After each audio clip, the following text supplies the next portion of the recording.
Y bueno, ahora se nos da la oportunidad de poderles compartir algo. Este último tiempo ahí en Tlaxiaco hemos estado viviendo un buen tiempo, ¿no? En lo que uno también prepara la convención, está uno ahí trabajando, ¿verdad? Y ya vemos ahí un equipo de personas, ¿verdad? De responsables, matrimonios, chicos, chicas, que la verdad hay un equipo, pues gracias a Dios por ellos. Pero en ese tiempo también hemos aprendido muchas cosas ahí, ¿no? Entre nosotros y sobre todo a poder llevar la responsabilidad hacia adelante, ¿no? Ya que no es cualquier cosa lo que Dios pone en nuestras manos, ¿no? Y esto a mí me hablaba mucho a mi corazón, ¿no? Me hablaba bastante, y es acerca un poco de lo que yo quiero compartir con ustedes, ¿no? Tiene que ver con la unidad, ¿no? Basado en este sentir que yo tenía o que yo tengo, ¿sí? Pues me ponía a buscar, ¿no? Y se me venía a la memoria, ¿verdad? Unos versículos, y me gustan acompañar en el Evangelio de Juan, por favor, en el capítulo 17.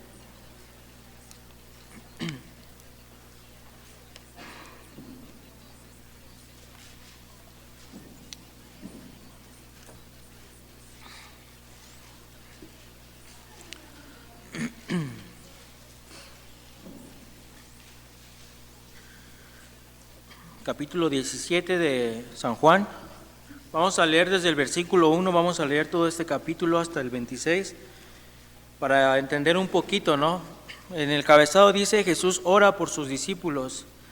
Y en el 1 dice: estas cosas habló Jesús, y levantando los ojos al cielo dijo: Padre, la hora ha llegado, glorifica a tu Hijo, para que también tu Hijo te glorifique a ti, como tú le has dado potestad sobre toda carne, para que dé vida eterna a todos los que les diste. Y esta es la vida eterna, que te conozcan a ti, el único Dios verdadero, y a Jesucristo a quien has enviado.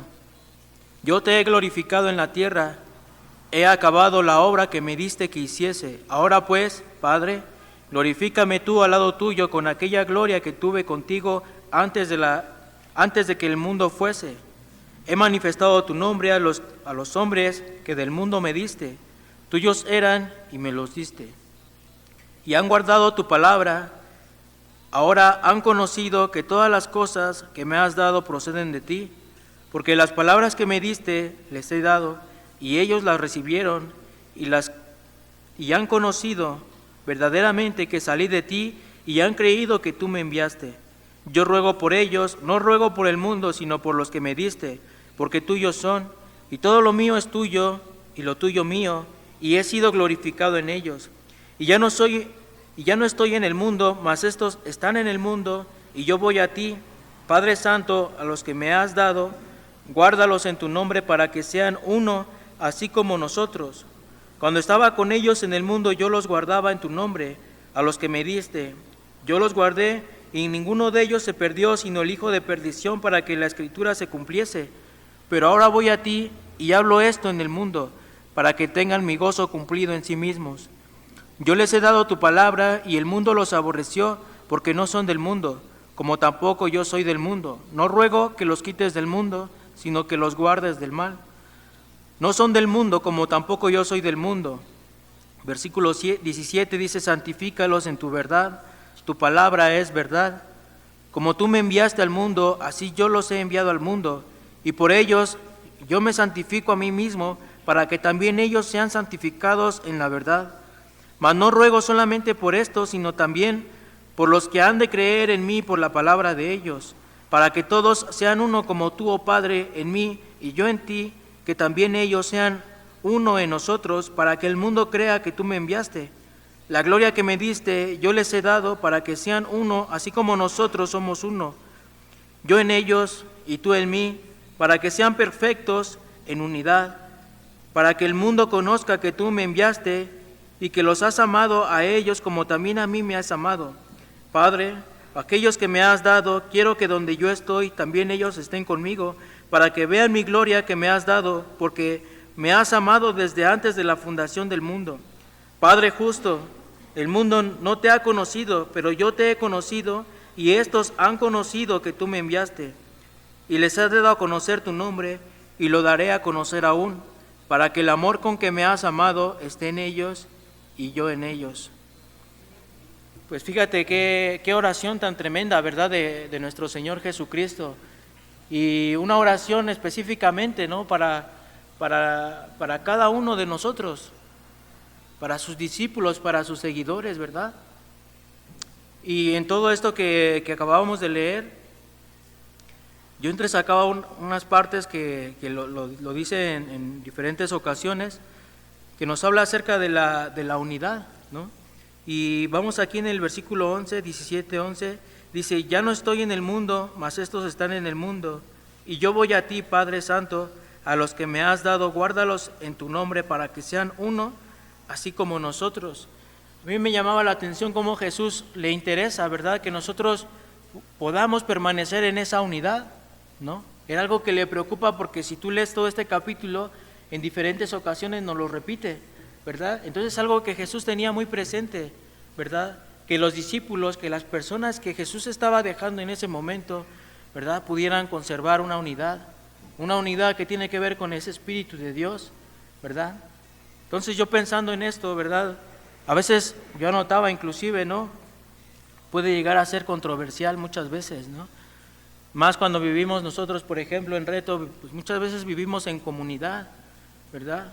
Y a veces es difícil poder concordar en muchas cosas, porque todos tenemos una opinión, porque todos tenemos una forma de ser, tenemos un carácter, ¿verdad? Pero también la Biblia nos habla de que somos un cuerpo y unidos a la cabeza, que es Cristo, ¿verdad? Solamente así es como podemos llegar a concordar, llegar a poder pensar de la misma manera y tener ese mismo propósito por el cual luchamos, por el cual trabajamos, ¿verdad? Entonces,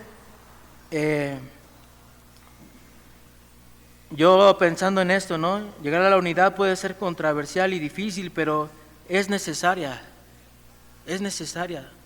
¿sí? Es muy importante que podamos tener esa unidad. Y aquí yo siento que Jesús lo está hablando también de una manera como iglesia, ¿no? Como iglesia, como grupo, ¿verdad? Pero yo me ponía a pensar un poquito más allá, ¿verdad? Sí es importante que en la iglesia podamos vivir en esa unidad, pero después lo llevaba en mi vida personal, ¿verdad? Y en mi vida personal, en mi casa, también tiene que haber esta unidad, ¿sí? En mi casa, con mi familia, esta unidad también tiene que estar, ¿sí? Y inclusive más por detrás, más en lo interior, en mi vida misma, en mi propio corazón. No vamos tan lejos, porque a veces nos es muy fácil mirar a otras personas y no mirarnos a nosotros mismos, ¿verdad? Pero nosotros mismos, si nos ponemos a pensar, ¿cuántas veces estamos divididos en nosotros mismos, ¿verdad? En una simple decisión no vamos a enredar tantas cosas, no simplemente en el seguir a Cristo o no seguirle, en ser cristiano, como nos dice la palabra de Dios, de todo corazón, ¿verdad? O no serlo. Y muchas veces andamos en esta línea que no terminamos ni de estar de un lado ni del otro, ¿verdad? Y lo hablo por mí en lo personal, ¿sí? Yo en lo personal primeramente tengo que estar unido en mi corazón. Y para esto quiero que me acompañen, por favor, en Mateo capítulo 12. Vamos a ver un ejemplo, ¿verdad? Son palabras de Jesús mismo que nos advierte, ¿no? Hace una advertencia también, ¿no? En el San Mateo capítulo 12, versículo 25.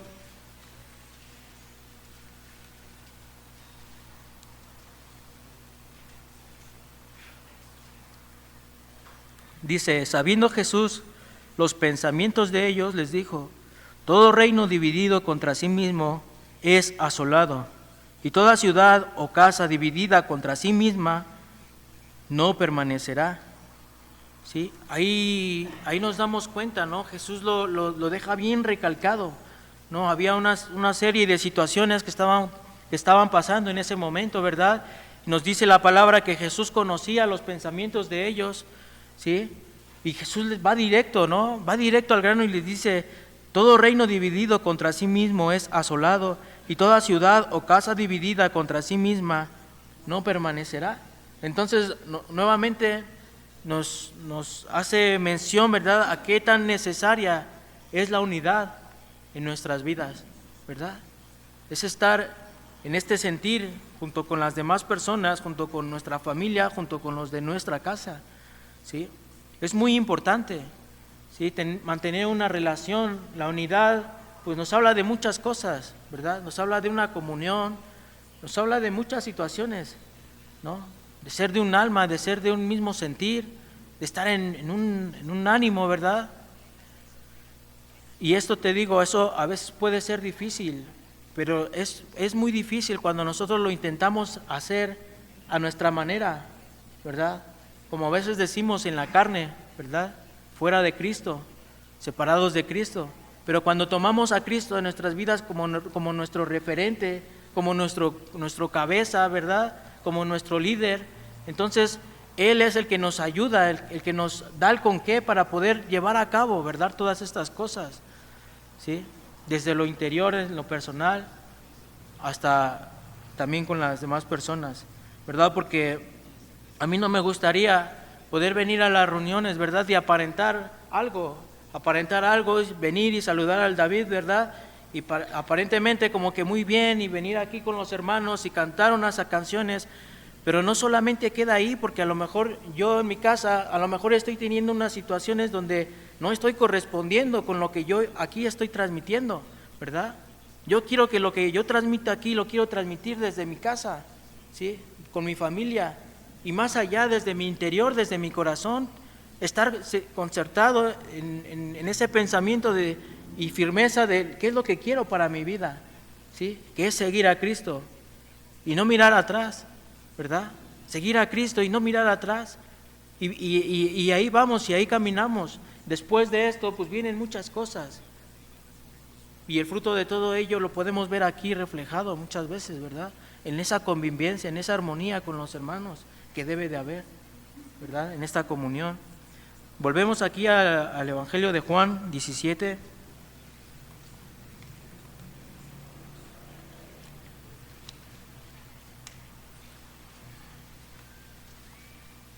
Vamos a ir al 20, 17, 20.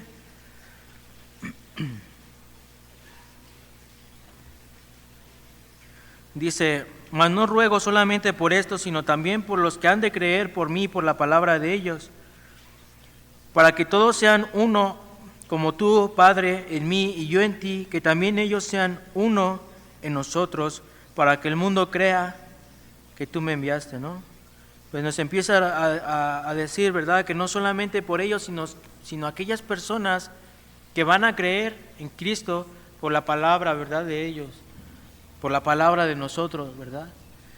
Y más adelante dice: para que el mundo crea que tú me enviaste, que también ellos sean uno en nosotros, para que el mundo crea que tú me enviaste. Esto me daba mucho que pensar, ¿verdad?, porque ¿cuántas veces queremos ver bendiciones a nuestras vidas? Yo soy el primero. Muchas veces no solamente me conformo, yo quiero que mi familia crea, yo quiero que los chicos que vienen a Reto, ¿verdad?, puedan creer y puedan ser cristianos, puedan tener un cambio de vida, ¿sí? Yo quiero que las personas que estamos aquí hoy en día, ¿verdad?, podamos creer en Cristo, ¿verdad?, y poder formar un equipo, poder formar una familia en Él, ¿verdad? Y todos, yo creo que todos estos, si vamos a por intenciones, yo creo que muchos de nosotros queremos esto. ¿O cuántos de los que estamos aquí no estamos en este momento pensando en alguien, en un familiar, en un amigo, en algún conocido, en alguien que viste por ahí en la calle en la semana, ¿verdad? Y queremos que ellos crean, queremos que ellos conozcan a Cristo, ¿verdad? Pero si esas cosas las queremos, aquí nos habla muy puntual, nos dice en el versículo 21, dice: para que todos sean uno, como tú, oh Padre, en mí y yo en ti, que también ellos sean uno en nosotros, para que el mundo crea, ¿sí? Para que el mundo crea, ¿sí? Si nosotros queremos que otras personas puedan creer, tenemos que permanecer en esta unidad, ¿sí? Es muy importante, Si queremos que otras personas se añadan, si otras personas sean salvas, si otras personas vengan al conocimiento de nuestro Señor Jesucristo, tenemos que también hacer nuestra parte nosotros, ¿verdad? Entonces, seguimos, ¿no? Vamos a ir a la Primera de Reyes, capítulo 18. Quiero respaldarme un poco en este ejemplo de aquí de Elías.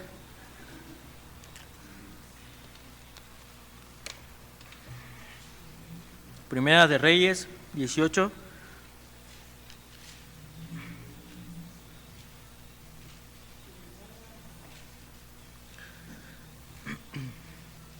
Versículo 1.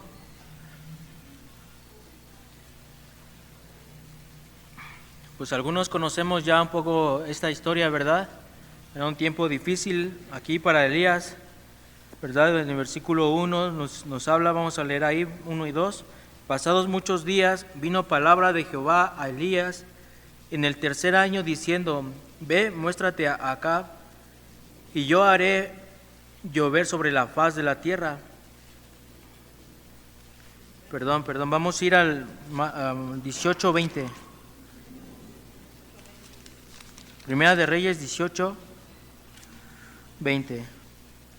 Dice, vamos a leer 20 y 21. Dice, entonces Acab convocó a todos los hijos de Israel y reunió a los profetas en el monte Carmelo. Y acercándose Elías a todo el pueblo dijo: ¿Hasta cuándo claudicaréis vosotros en dos pensamientos? Si Jehová es Dios, seguidle, y si Baal, id en pos de él. Y el pueblo no respondió palabra, ¿no? Era un tiempo donde igual habían muchas alternativas, ¿no? Muchos dioses, muchas, ¿verdad? Y la gente muchas veces se inclinaba más hacia Baal, ¿no? Hacia lo malo, más allá de poder creer en Dios, ¿no? Pero no solamente estaban ahí, sino que dice que estaban en dos pensamientos, que no terminaban de decidirse por uno o por el otro, ¿verdad? Pero dice que Elías, ¿verdad?, habló directamente al pueblo, ¿no? Y les hace esta pregunta, dice, ¿hasta cuándo claudicaréis vosotros entre dos pensamientos? ¿No? Hablando un poco de cuando nosotros estamos divididos en nosotros mismos, de no saber muchas veces qué es lo que queremos, ¿verdad? Este pueblo estaba igual, estaba indeciso, no sabía qué querían para sus vidas, ¿verdad? No sabían qué elegir, no sabían realmente si seguir a Dios o seguir, ¿verdad?, a los Baal. Y dice, si Jehová es Dios, seguidle, y si Baal, id en pos de él. Y el pueblo no respondió palabra. Vamos a ir un poquito más abajo, vamos a leer el 23 y el 24, dice, dénsenos pues 2 bueyes y escojan ellos uno y córtenlo en pedazos y pónganlo sobre leña, pero no pongan fuego debajo, y yo prepararé el otro buey y lo pondré sobre leña y ningún fuego pondré debajo, ¿no? Entonces aquí están hablando de unos holocaustos, ¿verdad?, para probar un poco, ¿verdad? Versículo 24 dice, invocad luego vosotros el nombre de vuestros dioses, y yo invocaré el nombre de Jehová, y el Dios que respondiere por medio de fuego, ese sea Dios. Y todo el pueblo respondió diciendo, bien dicho. Entonces se pone ahí como que una prueba, ¿no? A ver quién es el Dios que responde, ¿verdad? A ver quién es el que nos responde. Vamos a leer un poco más abajo, 28, del versículo 28. Vamos a leer al 30, dice, y ellos clamaban a grandes voces y se zanjaban con cuchillos y con lancetas conforme a su costumbre hasta chorrear la sangre sobre ellos. Pasó el mediodía y ellos siguieron gritando frenéticamente hasta la hora de ofrecer el sacrificio, pero no hubo ninguna voz, ni quien respondiese ni escuchase. Versículo 30 dice, entonces dijo Elías a todo el pueblo, acercaos a mí, y todo el pueblo se acercó a él, y él arregló el altar de Jehová que estaba arruinado, ¿no? Entonces vemos que ellos empezaron a clamar a sus dioses, ¿verdad? Pero dice que estuvieron ahí hasta mediodía y no hubo quien respondiese, ¿no? Entonces ya Elías vio y dice que empezó a él a preparar, ¿verdad? Ahora le tocaba su turno y versículo 37, vamos a leer del 37 al 40, dice: Respóndeme, Jehová, respóndeme, para que conozca a este pueblo que tú, oh Jehová, eres Dios, eres el Dios, y que tú vuelves a ti el corazón de ellos. Entonces cayó fuego de Jehová y consumió el holocausto, la leña, las piedras y el polvo, y aún lamió el agua que estaba en la zanja. Viéndolo todo el pueblo se postraron y dijeron: Jehová es Dios, Jehová es el Dios. Versículo 40 dice: Entonces Elías les dijo: Prended a los profetas de Baal para que no escape ninguno. Y ellos los prendieron, y lo llevó Elías al arroyo de Cisón, y allí los degolló. Vemos, ¿verdad?, esta experiencia, ¿verdad?, que tuvo Elías, bien especial, ¿verdad?, bien importante, como Dios una vez más, ¿verdad?, nos responde, se muestra así, siempre está presente, ¿verdad? Y no solamente por eso, sino porque sabía lo que estaba en juego, ¿no? Tantas vidas, tantos corazones que estaban ahí, ¿verdad? Y dice que en el versículo 39, ¿no? Dice: viéndolo todo el pueblo se postraron, dijeron: Jehová es Dios. Ellos reconocieron, ¿verdad? Ellos reconocieron quién era Dios. Y no solamente reconocieron, sino que también tomaron cartas, ¿verdad? Y se comportaron conforme a lo que ellos estaban sintiendo, ¿verdad? Elías les dijo una cosa, versículo 40 dice: prended a los profetas de Baal para que no escape ninguno, y dice que ellos fueron y los prendieron. Podemos sospechar de alguno que todavía a lo mejor como que no quedó muy convencido, ¿verdad? Y no, mejor no los prendo, no voy tras de ellos, ¿no? No se quería comprometer, pero aquí nos dice que estaban convencidos de que quién era Dios, y ellos tomaron cartas y fueron tras esas personas, hicieron lo que tenían que hacer, y dice que ahí los degollaron. A mí me habla muchas veces de que no solamente podemos llegar a creer en nuestro corazón, sí, qué bueno, pero después hay actitudes como esas. Reaccionaron, tuvieron una actitud de hacer morir, y esta palabra de hacer morir me habla en el Colosenses 3, vamos ahí por favor, Colosenses capítulo 3, versículo 5.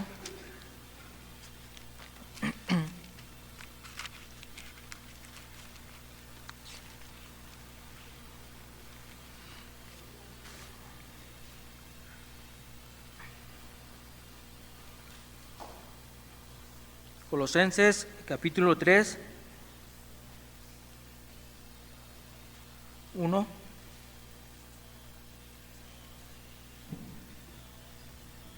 Tres, 5, perdón.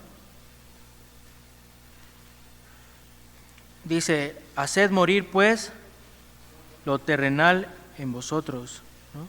Fornicación, impurezas, pasiones desordenadas, malos deseos, avaricia, que es idolatría, cosas por las cuales la ira de Dios viene sobre los hijos de desobediencia, en las cuales vosotros también anduvisteis en otro tiempo cuando vivíais en ellas. Pero ahora dejad también vosotros todas estas cosas: ira, enojo, malicia, blasfemias, palabras deshonestas de vuestra boca. No mintáis los unos a los otros, habiéndoos despojados del viejo hombre con sus hechos, ¿verdad? Versículo 10 dice: y revestíos del nuevo, el cual conforme a la imagen del que lo creó se va renovando hasta el conocimiento pleno. ¿Viste? Entonces vemos, ¿no? Haced morir pues lo terrenal en vosotros, ¿no? Haced morir lo terrenal, así como vimos el pueblo, ¿verdad?, que tomaron cartas y fueron y degollaron ahí, hicieron morir una parte de ellos, ¿verdad?, que formaba parte de su identidad de ellos, ¿verdad? Ellos hicieron morir esa parte de aquí. Colosenses, ¿verdad?, nos hace hacer pues morir lo terrenal en vosotros, y nos habla de una serie de actitudes, ¿verdad?, que no son correctas. Dice todo esto, dice en el versículo 10: y revestíos del nuevo, el cual conforme a la imagen del que lo creó se va renovando hasta el conocimiento pleno, ¿verdad? Entonces ahí nos empieza a hablar, pero ¿de qué nos habla? De algo personal, ¿no? De algo en cada uno en lo individual, ¿verdad? Las actitudes que tenemos que tomar para quitar toda división, toda incertidumbre, toda duda acerca de quién es Dios en nosotros. ¿Quién es Dios y qué es lo que Dios va a hacer en nuestras vidas? Porque lo que acabamos de leer lo único que trae es duda, es incertidumbre, ¿verdad? Es dudar de si realmente entregar nuestras vidas, nuestros corazones a Cristo o no hacerlo, ¿verdad? Entonces aquí nos queda claro, ¿verdad? A través de lo que acabamos de leer, qué es lo que vamos a decidir cada uno de nosotros, ¿verdad? Quitar todo aquello que pueda traer una división en mi persona. No ser de dos pensamientos, de doble ánimo, como nos dice en otra parte, ¿verdad? Sino ser de una sola pieza, de un solo corazón, ¿verdad? De una misma mente, la mente de Cristo, ¿verdad? Ahora vamos a ver un punto también, ahora la unidad, pues como iglesia, ¿no? Y yo hacía una pregunta, ¿qué tenemos que hacer para vivir en esta unidad con los hermanos, ¿no? Tener esta parte, ¿no? Especial de la cual nos hablaba Jesús en aquella oración, ¿verdad? En Juan 17. Y vamos ahí mismo en Colosenses, en el 2, en el 2:8. Vamos a leer del 8 al 10. Dice, mirad que nadie os engañe por medio de filosofías y huecas sutilezas, según las tradiciones de los hombres, conforme a los rudimentos del mundo, y no según Cristo. Porque en Él habita corporalmente toda la plenitud de la deidad, y vosotros estáis completos en Él, que es la cabeza de todo principado y potestad. ¿Sí? Entonces ahí nos habla, nos empieza hablando y dice, mirad que nadie nos engañe. ¿Sí? Porque caer en este engaño pues es una línea muy delgada que cuando menos nos damos cuenta ya estamos ahí, ¿verdad? Dice, y por medio de filosofías y huecas sutilezas, según las tradiciones de los hombres, pero no según Dios, ¿verdad? Y en el versículo 9 dice, porque en Él habita corporalmente toda la plenitud de la deidad, y vosotros estáis completos en Él. Nosotros estamos completos en Cristo. En Él no nos falta nada, ¿sí? Estando sujetos a Cristo, a esa cabeza, ¿verdad? A la cabeza del cuerpo de Cristo, dice, ahí sí podemos llegar a compaginar con las demás personas, con las otras partes del cuerpo, ¿verdad? ¿Sí? Si mi mano se separa, ¿verdad?, del cuerpo, ¿verdad? Entonces ya no ni la cabeza lo puede sujetar, ¿verdad? Pero estando unido, estando arraigado ahí, firmes ahí, entonces podemos hacer cosas, ¿verdad? No sé si me doy a entender, ¿verdad? Podemos correr, podemos trabajar, podemos levantar, podemos comer, podemos hacer muchas cosas, pero ¿por qué? Porque estamos sujetos a esa cabeza. Cuando en Cristo nosotros, cada miembro de su iglesia está sujeto a Cristo, a su voluntad, ¿verdad? Trabajamos en conjunto como un cuerpo, como una sola persona, ¿sí? Como un solo hombre, de un solo corazón, de una misma mente, con un mismo propósito, con una misma visión, ¿verdad? Sabemos hacia dónde vamos, sabemos de qué se trata, sabemos lo que tenemos que hacer, lo que no se debe de hacer también, ¿verdad? Entonces dice, no hay duda, dice, y vosotros estáis completos en Él. Solamente ahí tenemos que tener esto siempre bien claro en nuestras vidas. Solamente en Cristo vamos a estar completos. Solamente en Él nuestra vida va a estar llena, nuestra vida va a estar plena, ¿sí? Porque Él es la cabeza de todo principado y de toda potestad. Más adelante, versículo 12, dice, sepultados con Él en el bautismo, en el cual fuisteis también resucitados con Él mediante la fe en el poder de Dios que le levantó de los muertos. Hasta el 15 vamos a leer, y dice, y a vosotros, estando muertos en pecados y en la incircuncisión de vuestra carne, os dio vida juntamente con Él, perdonándonos todos los pecados, anulando el acta de decretos que había contra nosotros, que nos era contraria, quitándola del medio y clavándola en la cruz. y despojando a los principados y a las potestades, los exhibió públicamente, triunfando sobre ellos en la cruz. Y esto es algo que hace Cristo y que ha hecho por cada uno de nosotros, ¿sí? Para que ninguna de estas cosas se interponga, ¿sí?, entre el cuerpo de Cristo. Dice que Él, en el versículo 13, dice: estando muertos en pecados y en la incircuncisión de vuestra carne, os dio vida juntamente con Él, perdonándonos todos los pecados, ¿sí?, anulando el acta de los decretos que había en contra de nosotros, que nos era contraria, quitándola del medio y clavándola en la cruz. Eso es algo que Cristo ha hecho, ¿sí?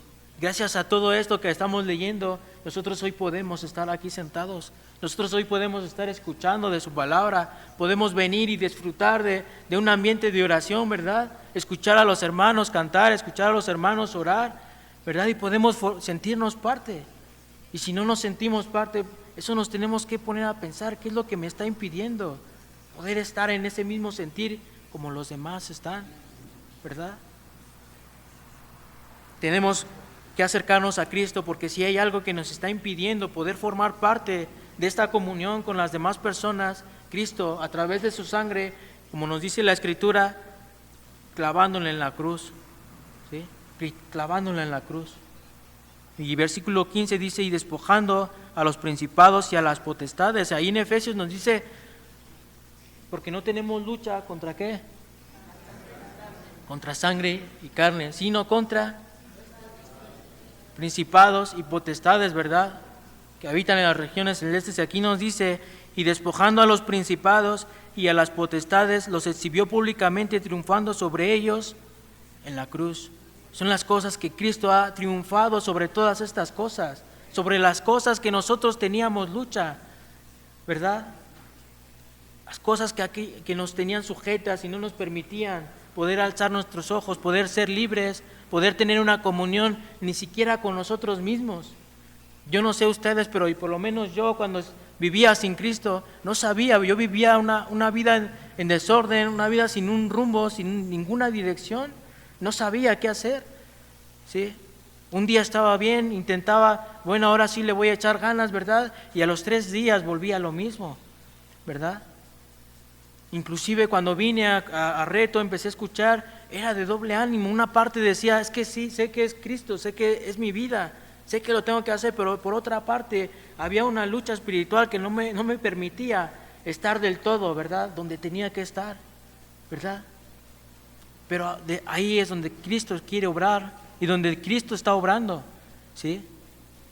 Cristo quiere traer libertad para que puedas participar de esta bendición, de este deseo, de este pensamiento de Cristo, ¿verdad? De esta obra preciosa, ¿verdad? Como Jesús lo oraba en el principio: Señor, que ellos también sean uno, como tú y yo somos uno, ¿verdad? ¿Para qué? Para que el mundo crea, para que venga más y más gente y se llenen de ti y puedan ser libres. Pero ¿qué es necesario?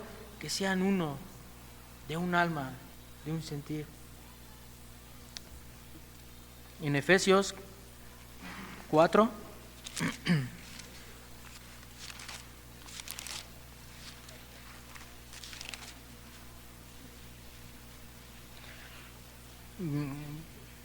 Efesios capítulo 4, versículo 11.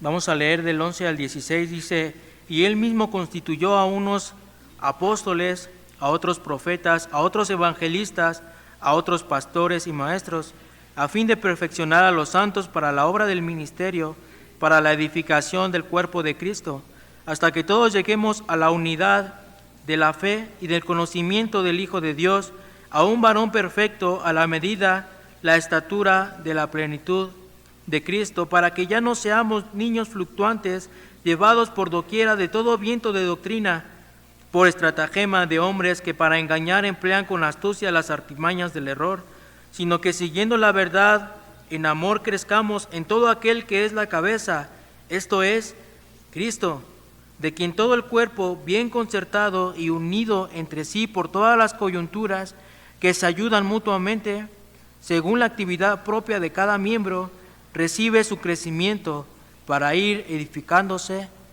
en amor. Qué tremendo, ¿verdad? Aquí ya nos deja bien claro, ¿verdad? Él mismo constituyó, Cristo mismo ha constituido, ¿verdad? Esto no ha sido de hombres, esto es algo de parte de Dios. El hecho de que hoy podemos ver a personas que tienen una parte especial en cada lugar, ¿verdad? Aquí ya vemos personas, ¿verdad? Que cada uno tiene un sitio, ¿verdad?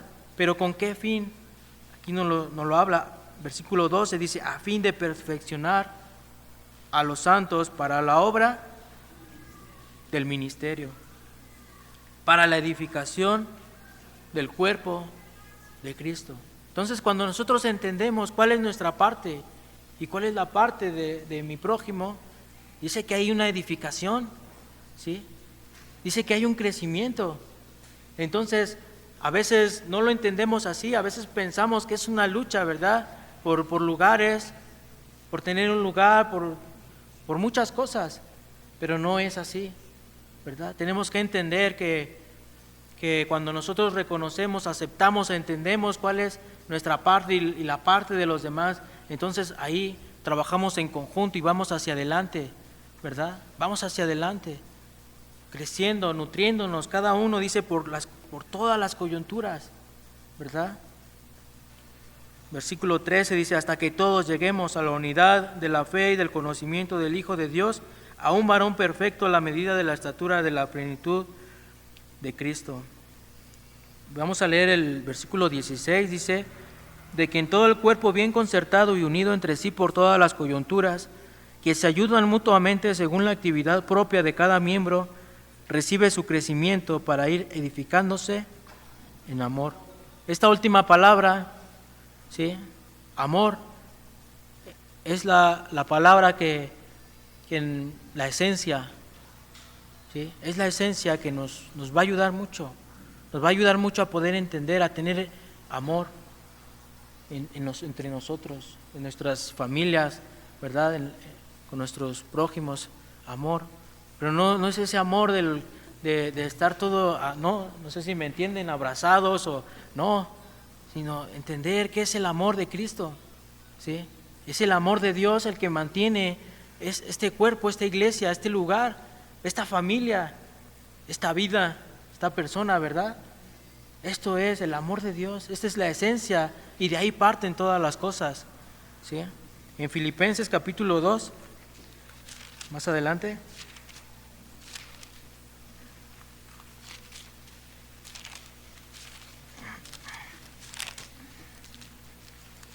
Versículo 1 dice, por tanto, si hay alguna consolación en Cristo, si algún consuelo de amor, si alguna comunión del Espíritu, si algún afecto entrañable, si alguna misericordia, completad mi gozo sintiendo lo mismo, teniendo el mismo amor, unánimes, sintiendo una misma cosa. Nada hagáis por contienda o por vanagloria, antes bien con humildad, estimando cada uno a los demás como superiores a él mismo, no mirando cada uno por lo suyo propio, sino cada cual también por lo de los otros.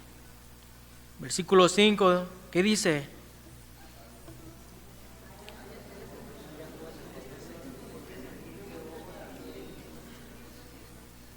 Ya pues, este sentir que hubo en Cristo, que también esté en ti, que también esté en mí, ¿sí?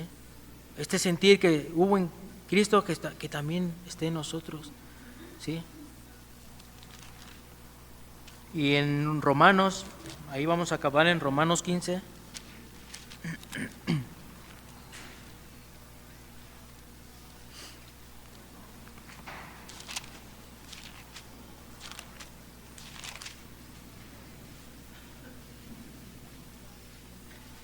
Versículos 5 y 6.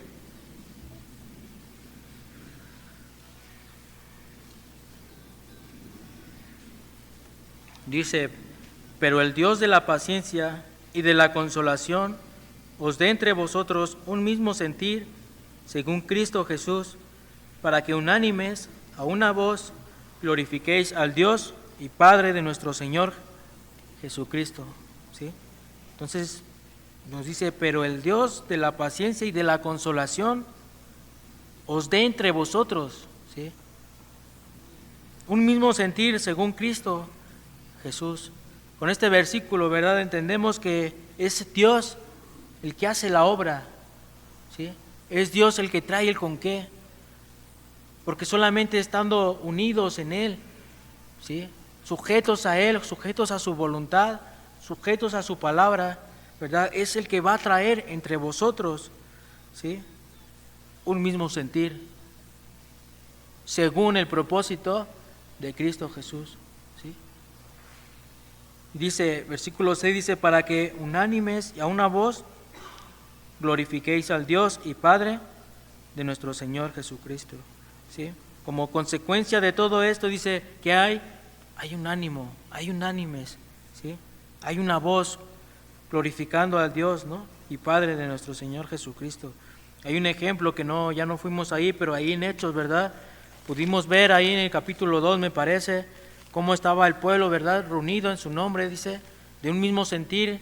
Y ahí fue cuando hubo un milagro, ¿verdad? Una transformación. Cuando vino el día de Pentecostés, ¿verdad? Y fueron llenos todos del Espíritu Santo, porque ellos vivían en un mismo sentir, vivían en una misma comunión. Y si te pones a pensar cómo era la situación que ellos vivían en ese momento, ¿verdad? Era una situación complicada, donde había mucha persecución, donde habían muchos tratando de separar a esa pequeña iglesia que estaba ahí, trabajando y esperando el milagro de Cristo. Y aún así, con todo eso, ellos decidieron esperar en la promesa que les había sido dada. Y ellos se mantuvieron reunidos, ¿verdad? Y unánimes, ¿sí? Y gracias a esto hubo una bendición, hubo una recompensa, ¿verdad? Y todos fueron llenos del Espíritu Santo. Entonces, mi ánimo es ¿no? Que podamos empezar desde nuestras casas, desde nuestros hogares, donde ahí es, ¿no? Donde empieza también muchas de las cosas, ¿verdad? Ordenando nuestra casa, ordenando nuestro corazón, pero después también aquí, ¿verdad? A la hora de la labor, del ministerio, de lo que Dios ha puesto en nuestras manos, ¿verdad? De ese ministerio que Dios pone, poder permanecer ahí. Entonces, de mi parte es todo, muchas gracias y pues vamos a orar, ¿no?